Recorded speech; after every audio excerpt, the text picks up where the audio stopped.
আলু বরবটি ভাজা, আলু বরবটি আর একটু বেগুন দিয়েছি, এটা আলু বরবটি ভাজা হচ্ছে। আর এখানে রসুন আর পেঁয়াজ চপ করে দিয়েছে আমাকে সোমনাথ, সেটা চলছে।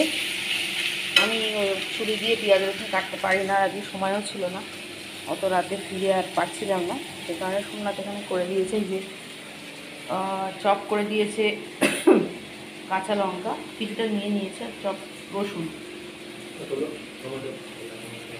আর আমাকে একটুখানি টমেটো কেটে দিয়েছে। এটাতে আমার একটা হেল্প হলো। আর চিকেন আমরা ইনস্টা থেকে আনিয়ে রেখেছিলাম, কত চিকেন আনিয়েছিল, 500 না 500 গ্রাম লেগের পোর্শনই দিয়েছে। তো এটাকে একটু লেবুর রস, গোলমরিচ, কাঁচা লঙ্কা কুচি আর রসুন কুচি দিয়ে ম্যারিনেট করে রেখে দিয়েছি। এটা হচ্ছে মাংসের জন্য, আর এটা রাত্রের জন্য, এটা এখন তো আর হবে না, এটা রাত্রে একটা ভাজা করে রাখছি, কারণ দুবেলা রান্না করতে কাটাকুটি করে আমার ভালো লাগে না। ওবেলা একটুখানি গরম করে নেবো, কারণ সন্ধ্যেবেলা একটা জিনিস করার ইচ্ছা আছে, সেটা আবার পরের ভিডিওতে আসবে। তো আর এখানে আলুগুলো কেটে রেখেছি, কারণ সোমনাথ মাংস একটু আলু খেতে ভালোবাসে, আমার পছন্দ নয়, বাট ও খেতে ভালোবাসে বলে 4 পিস আলু। আর এখানে একটু জল ঝরিয়ে রেখে দিয়েছি, একটু অন্যরকম কিছু করবো বলে। কী আর করবো মাথায় আসলো না। আজকে ওকে বলেছিলাম সকালবেলা যে একটুখানি বাইরে থেকে আজকে চা খাবি বাইরে থেকে, কারণ কালকে আমি ওই রাত্রে ফিরে, আর আমি একটু ভাতের লোক, দুপুরবেলাও ভাত খাইনি, রুটি খেয়েছি, আবার বিকালবেলা ওই রাত্রিবেলা আবার সেই বাইরে থেকে রাজবিহারি থেকে রুটি নিয়ে আসা হয়েছে। রুটি আর একটু ওই কী নিয়েছিল পনির, আলু মটর পনির, এটা দিয়ে খেয়েছি। দুবেলা রুটি খেয়ে হয় না, তাই আমি ঠিক করেছিলাম আজকে পাওভাজিটাও দুপুরবেলা করতে বলেছিলাম। পাওভাজি তোমায় পরে করে খাওয়াবো, আর আজকে কী বলে গোবিন্দভোগ চাল দিয়ে পোলাও হালকা করে দিচ্ছি। এখানে কাজু কিশমিশ ভিজিয়ে রেখেছি, এখানে কেশর বেরো আছে, একটু এলাচ, ঘিটাকে একটু লিকুইড হতে দিয়েছি, কম লাগে। এবার দেখাচ্ছি আবার একটু পর। এই জিনিসটা ভাজা ভাজা হয়ে এই পর্যায়ে এসছে, পেঁয়াজ রসুন আর তেজপাতা আর একটু গোটা গরম মশলা, 3টে এলাচ, 1টা লবঙ্গ, 2টো দারচিনি, 1 গাঁট করে দুটো। এটা এই পর্যায়ে এসছে। এবার একটু আদা বাটা দেবো, আর কাঁচা কী বলে টমেটো দেবো, নো পিউরি, কাঁচা টমেটো দেবো। আর এটা হচ্ছে একটা মাছের ঝাল করার জন্য রাত্রিবেলা।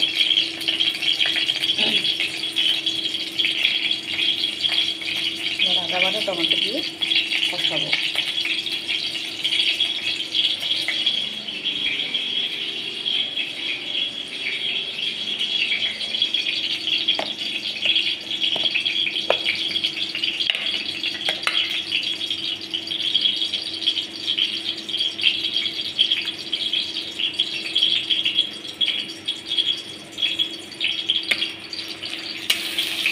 দিলাম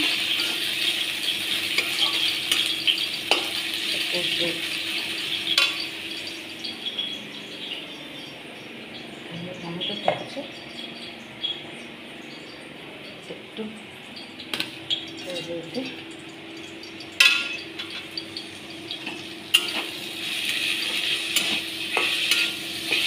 এবার টমেটোকে মিলিয়ে জন্য আমরা করবো কি, একটু নুন দিচ্ছি।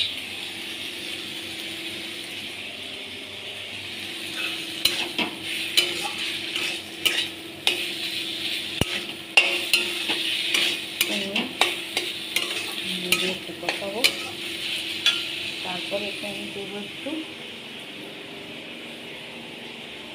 কাঁচা লঙ্কা। চিকেনের তো নিজের কোনো টেস্ট নয়, ওকে যতটা পারবে একটুখানি রান্নাবান্না ভালো করে করলেই ও খেতে ভালো হবে। এটা হলো, বেশি বাকি নেই, এটা গরম এখনো হয়নি। তো এতে এবারে এটা মশলাগুলো দিয়ে দেবো। মশলা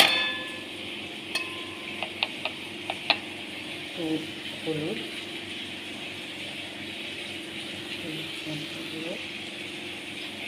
একটু কাশ্মীরি মির্চ,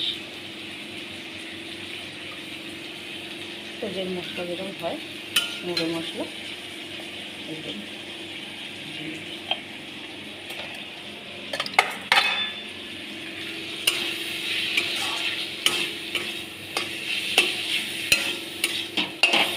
এবার এটাকে ভালো করে কষাবো।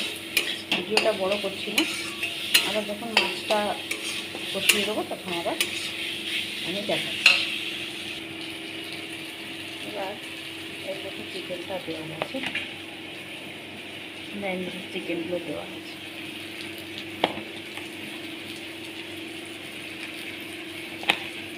গোলমরিচ, লেবু রস, কাঁচা লঙ্কা, পেঁয়াজ, রসুন একটু ফেলবো না, পুরোটাই মধ্যে দেবো।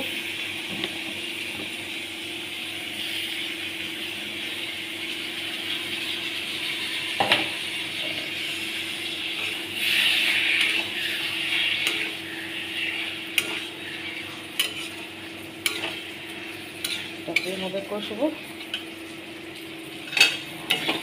ঠিক আছে,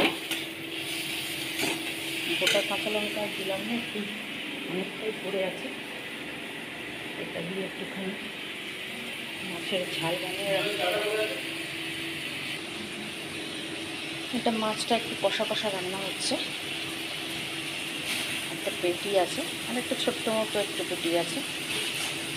আজকে আমাদের বাজার যাওয়া হয়নি, কারণ কালকে রাতে ফিরে আজকে বাজার যাওয়ার মতো অবস্থা ছিল না। তো এটা একটু ঝাল ঝাল মতো হবে, আর চিকেন তো যেমন হয়। একটু মাংসটা কষা হয়ে গেলে আমি আলুগুলো দিয়ে দেবো। নেক্সট যে স্টেপ বা কি প্রিপারেশন হচ্ছে পরের ভিডিওতে।